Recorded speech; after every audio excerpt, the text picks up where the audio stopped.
ورحمة الله تعالى وبركاته.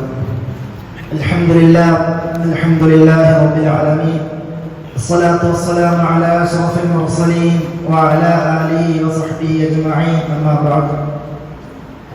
فأعوذ بالله من الشيطان الرجيم، بسم الله الرحمن الرحيم. أتذرون ما خلق لكم ربكم من أزواجكم بل أنتم قوم عادون. صدق الله العلي العظيم. قال رسول الله صلى الله عليه وسلم: من وجدتموه يعمل عمل قوم لوط فاقتلوا الفاعل والمفعول به، أو كما قال رسول الله صلى الله عليه وسلم.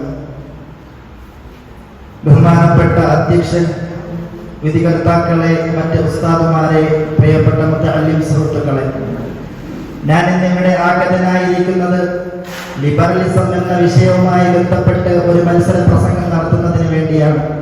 അതിന് നാഥൻ തമ്പുരാൻ തൗഫീഖ് നൽകി അനുഗ്രഹിക്കുമാറാകട്ടെ.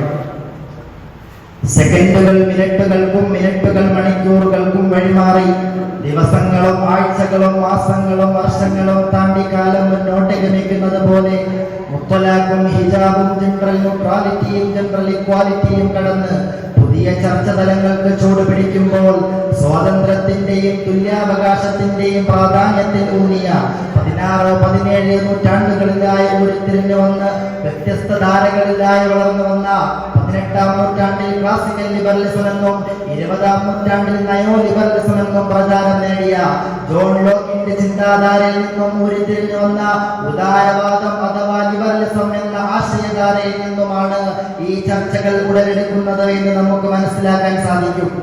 പ്രിയമുള്ളവരെ, മാനവ നാഗരികത ഇന്നോളം ആർജിച്ച നേട്ടങ്ങൾക്ക് നിദാനമായ ഇതര സൃഷ്ടികളിൽ നിന്നും മനുഷ്യ ജീവിതത്തെ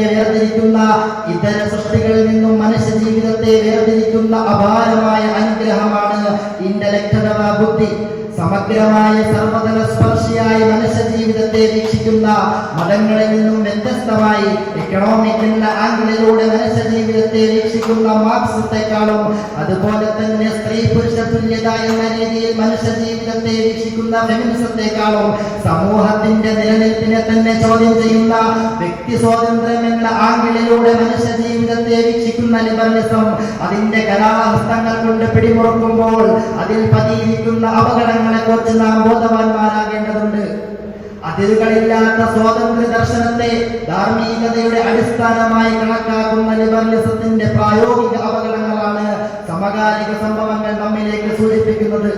ബഹുമാനികളെ, 50 വയസ്സിന് മുകളിൽ പ്രായമുള്ള ഒരു പിതാവ് തന്റെ ഭാര്യയെയും 7 മക്കളെയും ഉപേക്ഷിക്കുകയും താൻ ഒരു സ്ത്രീയാണെന്ന് അദ്ദേഹം സ്വയം സങ്കല്പിക്കുകയും ഇനിയുള്ള കാലം തനിക്ക് അങ്ങനെ ജീവിക്കാനാണ് എന്ന അയാളുടെ ആഗ്രഹവും, അതുപോലെ തന്നെ ആത്മഹത്യക്ക് ആവശ്യമായ ഉപകരണങ്ങൾക്ക് നിയമാനുമതി നൽകിക്കൊണ്ട് സ്വിറ്റ്സർലൻഡ് പോലെയുള്ള രാജ്യങ്ങളുടെ കടന്നുവരവും അതിരുകളില്ലാത്ത സ്വാതന്ത്ര്യത്തിന്റെ അനന്തരഫലങ്ങളാണ്.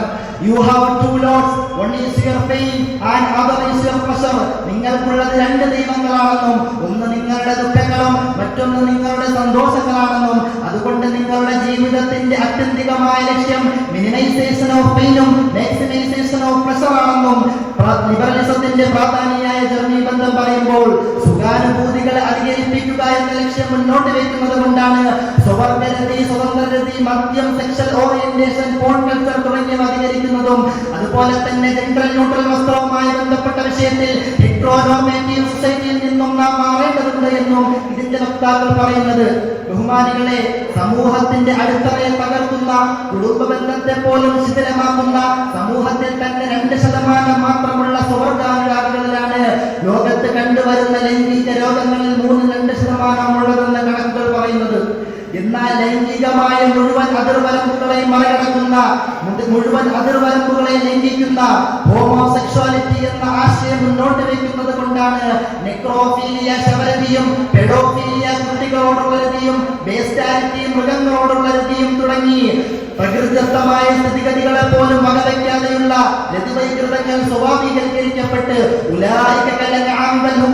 എന്ന പരിശുദ്ധമായ ഖുർആനിക സൂക്തത്തിന്റെ ഉദാഹരണങ്ങളായി യാതൊരു തരത്തിലുള്ള ഉത്തരവാദിത്തങ്ങളോ കടമകളോ ഇല്ലാത്ത ഉദാരലൈംഗികത അംഗീകരിക്കുന്ന രാജ്യങ്ങളിലാണ് ആത്മഹത്യാ പ്രവണതയുള്ളവർ ബലാത്സംഗ പ്രവണതയുള്ളവർ 85%, ജയിൽവാസം അനുഭവിക്കുന്നവർ 80% ഉള്ളതെന്ന് പഠനങ്ങൾ പറയുമ്പോൾ ഇതിനെക്കുറിച്ച് നൂറ്റാണ്ടുകളോളം പഠിച്ച് ഇവയെല്ലാം മാനസികമായ രോഗങ്ങളാണെന്നും മാനസികമായ ചികിത്സയിലൂടെ തന്നെ ഇവയെല്ലാം മാറ്റാൻ കഴിയുമെന്നും കണ്ടെത്തിയ ജെയിംസ് കാസ്പിയുടെയും മൈക്കൽ ഡേവിഡ്സണിന്റെയും മിഷേൽ ക്രിസ്റ്റല്ലയുടെയും പഠനങ്ങൾ തടഞ്ഞും അവരുടെ ഗവേഷണങ്ങൾ തടഞ്ഞും പൊതുബോധത്തിന് മുന്നിൽ മതം പറയുന്നത് മോശമായി ചിത്രീകരിച്ചു. ലിബറലിസം കടന്നു വരുമ്പോൾ സർവ്വ ഇസങ്ങളെയും ആശയ ദർശനങ്ങളെയും അസ്പർശിത മനോഭാവത്തോടുകൂടി സമൂഹം മാറ്റി നിർത്തുകയും അവയുടെ ചിതലരിച്ച പുരാണങ്ങൾ നവലോകക്രമത്തിന്റെ വെല്ലുവിളികളെ അതിജയിക്കാനാകാത്ത വിധം അതിദയനീയമായ കാലത്തിന്റെ കരാളതയിലേക്ക് യാത്രയാക്കുകയും ചെയ്യുന്ന ഈ ഒരു ആധുനിക യുഗത്തിലാണ്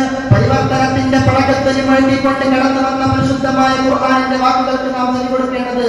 അല്ലാഹു സുബ്ഹാനഹു വ തആല പരിശുദ്ധമായ ഖുർആനിലൂടെ പറയുകയാണ്, വലഖദ് അർസൽനാ റസൂലനാ ബിൽബയ്യിനാതി വഅൻസൽനാ മഅഹുൽ കിതാബ വൽ മീസാന ലിയഖൂമ അൻ-നാസു ബിൽ-ഖിസ്ത്.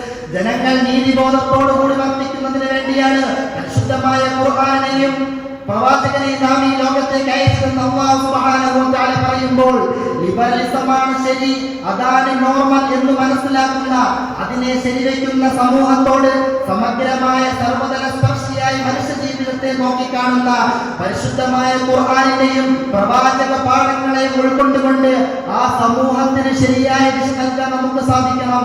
അതിന് നാഥൻ തമ്പുരാൻ തൗഫീഖ് നൽകി അനുഗ്രഹിക്കുമാറാകട്ടെ എന്ന ദുആയോടുകൂടി ഞാൻ എൻ്റെ വാക്കുകൾ അവസാനിപ്പിക്കുന്നു.